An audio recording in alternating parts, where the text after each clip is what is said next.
ನೀವು web developer ಆಗಿ ನಿಮ್ಗೆ ಫ್ರೀಲಾನ್ಸಿಂಗ್ ಮಾಡ್ಬೇಕಿದ್ರೆ ಈ ಟಿಪ್ಸ್ ಗಳನ್ನು ಕರೆಕ್ಟ್ ಆಗಿ ಕೇಳಿ. ಫಸ್ಟ್ ಟಿಪ್ ಎಂತ ಅಂತ ಹೇಳಿದ್ರೆ, ನೀವು ಸ್ಕಿಲ್ಸ್ ಅನ್ನು ಸರಿಯಾಗಿ ಕಲಿಬೇಕು. ನೀವು ವೆಬ್ ಡೆವಲಪರ್ ಆಗಿ ಇದ್ರೆ ನಿಮ್ಗೆ ಕರೆಕ್ಟ್ ಆಗಿ ವೆಬ್ಸೈಟ್ಸ್ ಬಿಲ್ಡ್ ಮಾಡ್ಲಿಕ್ಕೆ ಬರಬೇಕು. ಎಂತಾದ್ರು ಬ್ಯಾಕ್ ಅಂಡ್ ಫ್ರಂಟ್ ಅಂಡ್ ಯಾವ್ದ್ರಲ್ಲಿ ನೀವು ಸ್ಕಿಲ್ ಪಡಿಬೇಕು ಅಂತ ಹೇಳಿ ಇಷ್ಟಪಡ್ತೀರಲ್ಲ, ಆ ಪರ್ಟಿಕ್ಯುಲರ್ ಸ್ಕಿಲ್ ಅನ್ನು ನೀವು ಕರೆಕ್ಟ್ ಆಗಿ ಕಲಿಬೇಕು. ಸೆಕೆಂಡ್ ಟಿಪ್ ಎಂತ ಅಂತ ಹೇಳಿದ್ರೆ, ನೀವು ನಿಮ್ಮ ನೆಟ್ವರ್ಕ್ ಅನ್ನು ಬಿಲ್ಡ್ ಮಾಡಬೇಕು. ನೀವು ಎಂತ ಮಾಡ್ತಿದ್ದೀರಲ್ಲ ಅದನ್ನ ಒಂದು 4 ಜನರಿಗೆ ನೀವು ಹೇಳ್ಬೇಕು, ನಾನು ವೆಬ್ಸೈಟ್ ಬಿಲ್ಡ್ ಮಾಡ್ಲಿಕ್ಕೆ ಕಲಿತೆ, ನಂಗೆ ವೆಬ್ಸೈಟ್ ಬಿಲ್ಡ್ ಮಾಡ್ಲಿಕ್ಕೆ ಬರ್ತದೆ. ಈವನ್ ಬೆಟರ್ ಎಂತ ಅಂತ ಹೇಳಿದ್ರೆ, ನೀವು ಈಗ ಸೋಷಿಯಲ್ ಮೀಡಿಯಾಕ್ಕೆ ಬಂದು ತುಂಬಾ ಜನರಿಗೆ ಮೆಸೇಜ್ ಹಾಕೋದು ಒಳ್ಳೇದು, ನಾನು ವೆಬ್ ಡೆವಲಪ್ಮೆಂಟ್ ಕಲಿತಿದ್ದೇನೆ, ನಿಮ್ಗೆ ನಾನು ಯಾವ ರೀತಿ ಸಹಾಯ ಮಾಡಬಹುದು ಅಂತ.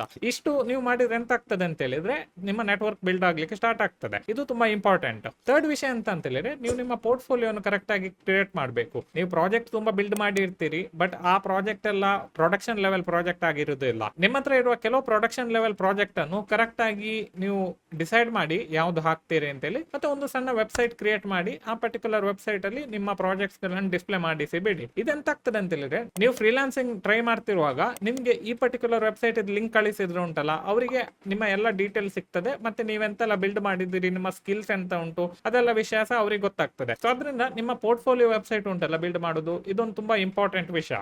ಫೋರ್ತ್ ವಿಷಯ ಎಂತ ಅಂತ ಹೇಳಿದ್ರೆ, ನೀವು ಎಂತ ಬಿಲ್ಡ್ ಮಾಡ್ತಿರಲ್ಲ ಈ ಪರ್ಟಿಕ್ಯುಲರ್ ವಿಷಯವನ್ನು ಶೋ ಆಫ್ ಮಾಡಬೇಕು. ನೀವು ಸೋಷಿಯಲ್ ಮೀಡಿಯಾ ಅಕೌಂಟ್ ಕ್ರಿಯೇಟ್ ಮಾಡಿದ್ದೀರಿ, ಪೋರ್ಟ್ಫೋಲಿಯೋ ಸಹ ಕ್ರಿಯೇಟ್ ಮಾಡಿದ್ದೀರಿ, ಇದಾದ ನಂತರ ನೀವು ಸೋಷಿಯಲ್ ಮೀಡಿಯಾದಲ್ಲಿ ಕಂಟೆಂಟ್ ಹಾಕ್ತಾ ಹೋಗ್ಬೋದು. ಇಲ್ಲಾಂದ್ರೆ ಯಾವ್ದಾದ್ರು ಫ್ಯಾಮಿಲಿ ಫ್ರೆಂಡ್ಸ್ಗೆಲ್ಲ ಹೋಗಿ ನೀವು ಹೇಳ್ತಾ ಹೋಗ್ಬೋದು, ನಾನು ಈ ರೀತಿಯ ವೆಬ್ಸೈಟ್ ಬಿಲ್ಡ್ ಮಾಡಿದ್ದೇನೆ, ಇದಕ್ಕೆ ಹೋಗಿ ನೀವು ಟ್ರೈ ಮಾಡಿ, ಈ ಪರ್ಟಿಕ್ಯುಲರ್ ವೆಬ್ಸೈಟ್ ಗೆ ಲಾಗಿನ್ ಮಾಡಿ, ಎಂತಾದ್ರೂ ಫೀಚರ್ ನಿಮಗೆ ಬೇಕಿದ್ರೆ ನೀವು ಹೇಳಿ, ನಾನು ಅದ್ರಲ್ಲಿ ಬಿಲ್ಡ್ ಮಾಡಿ ನಿಮ್ಗೆ ಅದನ್ನು ಕೊಡ್ತೇನೆ ಅಂತ. ನೀವು ಪ್ರಾಬ್ಲಮ್ ಸಾಲ್ವ್ ಮಾಡಿದ್ರು ಉಂಟಲ್ಲ, ಅವರು ಒಂದಾದ್ರೆ ಬೇರೆಯವರಿಗೆ ರೆಫರ್ ಮಾಡ್ತಾರೆ, ಇಲ್ಲಾಂದ್ರೆ ಮೇ ಬಿ ಅವರ ಬಿಸ್ನೆಸ್ ಗೆ ನಿಮ್ಮ ಅಗತ್ಯ ಬರಬಹುದು. ಫಿಫ್ತ್ ಮತ್ತೆ ಲಾಸ್ಟ್ ಪಾಯಿಂಟ್ ಎಂತ ಅಂತ ಹೇಳಿದ್ರೆ, ನೀವು ಫ್ರೀಲಾನ್ಸಿಂಗ್ ಸೈಟ್ಸ್ ಅಲ್ಲಿ ಜಾಯ್ನ್ ಆಗಿ. ಈ ಪರ್ಟಿಕ್ಯುಲರ್ ಫ್ರೀಲಾನ್ಸಿಂಗ್ ಸೈಟ್ ನೀವು ಒಂದ್ಸರಿ ಕೆಲವು ಸ್ಕಿಲ್ಸ್ ಎಲ್ಲ ಬಿಲ್ಡ್ ಆದ ನಂತರ ನಿಮ್ಗೆ ಅದು ಯೂಸ್ ಆಗ್ತದೆ. ಬಟ್ ಬಿಗಿನರ್ ಆಗಿರುವಾಗ ನೀವು ಟ್ರೈ ಮಾಡಬಹುದು ನಿಮ್ಮ ಪ್ರೊಫೈಲ್ ಅನ್ನು ಬಿಲ್ಡ್ ಮಾಡಿ ಅಲ್ಲಿ ಪ್ರಾಜೆಕ್ಟ್ ಗೆ ಅಪ್ಲೈ ಮಾಡ್ಲಿಕ್ಕೆ. ನಿಮ್ಗೆ ಪ್ರಾಜೆಕ್ಟ್ ಸಿಗದಿದ್ರೆ ಉಂಟಲ್ಲ, ನೀವು ನಿಮ್ಮ ನೆಟ್ವರ್ಕ್ ಅನ್ನು ಯೂಸ್ ಮಾಡಿ ನಿಮ್ಗೆ ಪ್ರಾಜೆಕ್ಟ್ ಸಿಗ್ತದೆ. ಇದು ವರ್ಡ್ ಆಫ್ ಮೌತ್ ಅಂತೇಳಿ ಹೇಳ್ತೇವಲ್ಲ, ಅದನ್ನು ಯೂಸ್ ಮಾಡಿ ನಿಮ್ಗೆ ಫ್ರೀಲಾನ್ಸಿಂಗ್ ಮಾಡ್ಲಿಕ್ಕೆ ಸಹ ಆಗ್ತದೆ.